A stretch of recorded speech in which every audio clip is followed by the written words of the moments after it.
welcome back to Justice Southbury.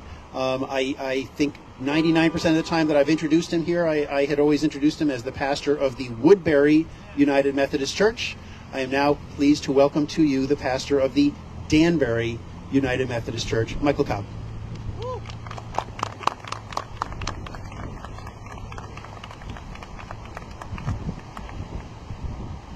Wow, you're tall. Right into it, and then everybody will hear you. Thanks. I thought I was kind of tall, but I guess I'm not. I'm so glad Rick said that, and I'm so glad that I was able to hear some of your comments and the idea of being positive, because I really didn't know when I knew what I was going to say what to call it. But I did come up with a title, because I was thinking more than a decade ago, I was at an event at a seminary, and one of the speakers was an out gay man, and a lot of people wanted to know, what can I do to support you? What can I do to help? How can I be an ally? And what he said I thought might make a good title for a talk, which was, if people talk shit about me when I'm not in the room and you say nothing, you are not my ally. But then I thought of search engine optimization, and that's not what we want. So anyway, if you have to cut out early and you remember that part, you'll get the point of what I have to say. It also reminded me that I've been to a couple of meetings of worldwide church gatherings, trying to decide what to do in terms of LGBT people. And at the last one a couple of years ago, the debate was whether we have more liberty for people who want to minister to this community, or we want to crack down on punishment. And the crackdown on punishment won by one vote. And the thing that I remember the most clearly is there were so many people that said, well, gee whiz, if I'd have known the vote was going to go that way, I'd have said something. And that haunts me. And that's part of why I think it's so important to be out here, and that's why I'm so glad to see so many friends out here. I want to share a story with you that you may or may not know. It's a story that comes out of the Hebrew Bible. Christian people call that the Old Testament, but the Jewish people had it first, so I think it's appropriate to acknowledge that. And this is a story from the Book of Esther. There's things that happen before it, there's things that happen after it, but I want to share with you the part that I thought was deserving of some time up here. It starts off with the king unhappy with his wife. And he decides he wants a new wife, and he sends people out to find a suitable new wife, and one of them finds Esther. And he is delighted with her, and so she becomes his new wife. She is also Jewish, but her cousin and father figure warns her that that may not be a good thing, so to be quiet about that. Don't tell anybody. And so she doesn't. And she becomes a great favorite of the king. She has great influence in the royal court. But not everybody likes Jewish people. And there comes a time when one of the king's highly placed advisors becomes angry at the Jews because of a Jewish person who would not bow down to him. And he became so angry, he hatched a plot and was able to persuade the king that all the Jews should be killed and their stuff taken. Well, this would start with the person who had insulted him, who happened to be Esther's cousin and father figure. So word gets out that letters have been sent all throughout the area that this is a plan that is going to come to fruition very, very soon. And when the Jewish people find out about it, they are shocked. They go into mourning. Really, the whole country is shocked because this is such an unexpected thing. Maybe someone should go to the king and talk about it. But the rules are that if the king does not summon you and you do not approach the king in just the right way, you will be put to death for your disrespect. The cousin gets word about this and is able to get word to Esther, who, remember, is the king's favorite wife. And he tells her what is going on, what is to happen, because she's in a very protected, privileged space. She may not know what's happening out on the streets. And now that she knows, she says, well, but the king has not summoned me. I can't talk to the king. I take a big risk if I do. I'm sorry. I'd like to help, but I can't. Now, if you've heard of Esther, There are two really great famous lines in the book, and here they come. Here's the first one. Her cousin gets word back to her, and here's what it says. Do not think that in the king's palace you will escape any more than all the other Jews. For if you keep silent at this time, relief and deliverance for the Jews will rise from another place. But you and your father's family will perish. And who knows, perhaps you have come to royal dignity for just such a time as this. Such a time as this would also make a good title. And so she gets the message. And she says, okay, all the Jewish people should come together and fast for 3 days. I will fast for 3 days. My handmaiden will fast for 3 days. And after 3 days, I will approach the king. And here's the next great line. I will go to the king, even though it is against the law. And if I perish, I perish.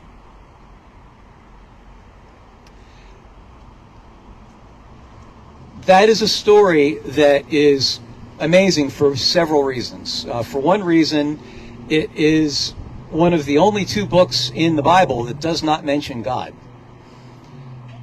I thought that was really important because our country dives into thoughts and prayers, and we're not so good at then getting up and taking action. And the fact that this is a story that does not involve God, I think that underscores that sooner or later it is human responsibility, whether you have a faith that there is a God or not. You have responsibilities simply for being a human being, to be a moral person simply for being a human being, whether you believe that there are any afterlife consequences for that or not. There are consequences in the world right now. This is a story of human evil overcome by human courage. And this is the question that we have right now, because in many of the churches that I serve, most people are better off than I am financially, but I am an American in 2023, which means by the standards of history and by the standards of the world, I'm quite well off. I notice that all of us out here who appear to be white people have that in common. We have privileges in this country because that's how the country was structured.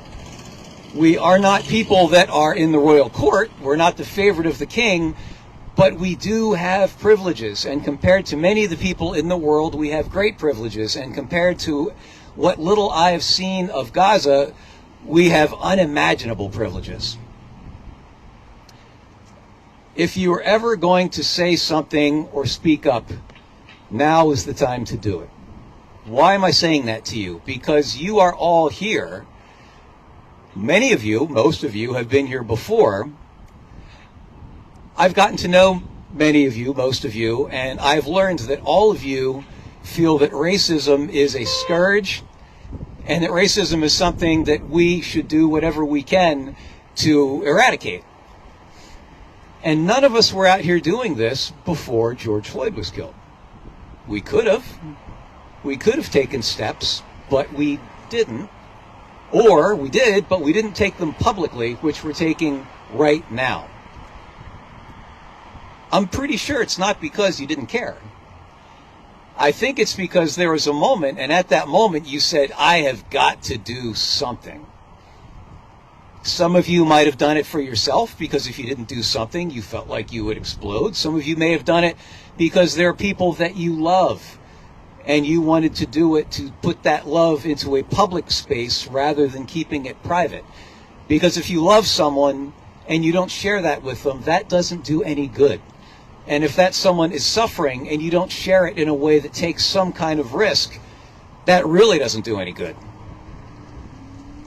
And I wrote these words down a couple of days ago, and since I've written them, we have had Nazi propaganda passed around in the community again. In our community, it keeps happening.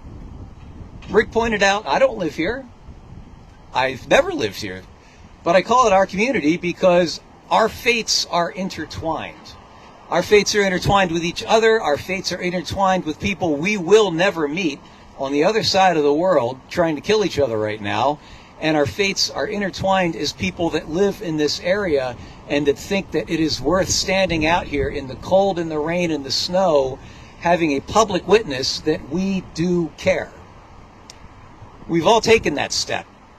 For some of us, that was our first step towards some kind of a justice orientation. For some of us, we have taken many steps, or have taken many steps before, and for some of us, we've taken many steps, but this was the first step in public. It's time to take another step. Don't know any of you well enough to tell you what that step should be. You have to figure that out for yourself. I know that for me, I've spoken before that I'm a straight white man and I speak English and I'm married to an opposite sex partner. For me, the steps involve leveraging privilege because I can and because I'm taking a risk, but my risk is not that the king will put me to death. And if that's not my risk, then how can I hold back in the face of people who do face death, who do face loss of job and income and all manner of things if they speak up? I think I have a moral imperative to speak up. And I don't think it's because of anything other than that I'm a human being and that there are other human beings. And that's something that we all have in common, regardless of any sort of religious belief, regardless of where we are socioeconomically, regardless of how we vote, and regardless of whether we are comfortable being out here or we are deeply uncomfortable being out here, hoping that people we know don't see us. For all of us, we have taken a step. For all of us, we need to take another step. We always end these rallies by saying, we got to show the world that hate does not have a home here in Southbury. That's good. I hope we always end these rallies saying that. And then I hope we leave this place and we go out and we do something to put something, anything behind those words so that they have meaning. I am somewhere between angry and numb. I end this by wishing you the same.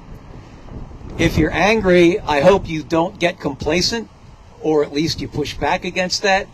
And if you're numb, I hope you don't sink into a cynicism that says, you know what, I keep doing this, but it doesn't get any better. The key line in that story that I read you was, who knows, maybe all that you have has come to you for just such a time as this. There has been so much insanity on social media by people who ought to know better, and there has been so much insanity by people who I run into every day who ought to know better. If you're waiting for such a time as this is here right now. Let's not waste it. Thank you.